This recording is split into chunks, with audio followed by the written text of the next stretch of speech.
आज हम व्रत के बारे में पढ़ेंगे। व्रत क्या होता है? देखो, व्रत क्या होता है?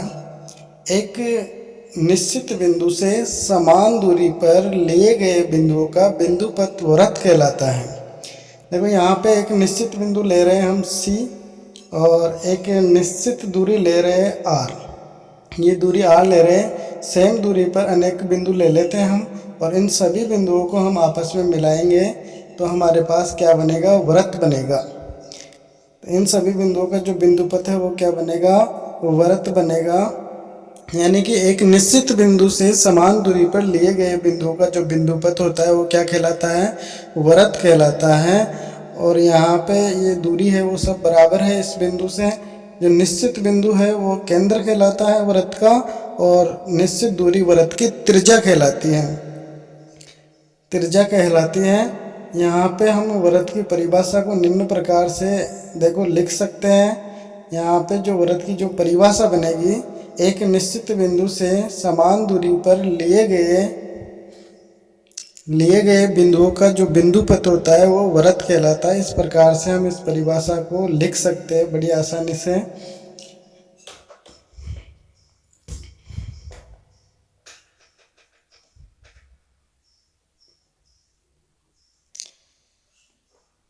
व्रत कहलाता है।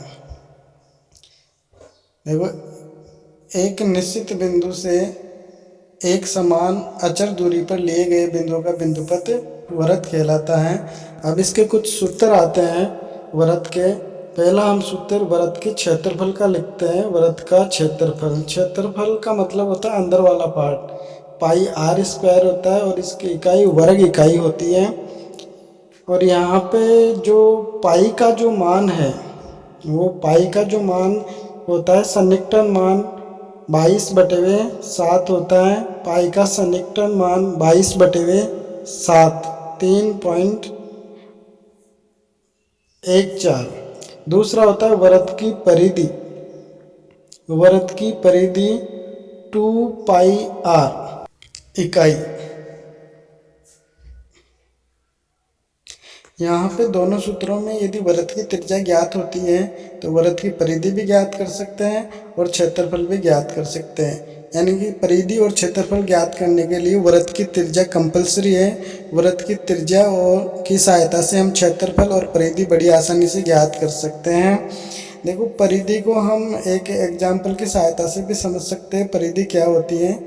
जैसे एक सर्किल बनाया और इसका सेंटर ले लिया हमने सी, और बाहरी जो परिधि है उस पर एक बिंदु लेते हैं और इस बिंदु से चलते हुए वापस इसी बिंदु पे आते हैं, तो तय की गई जो दूरी होती है वो व्रत की परिधि कहलाती है।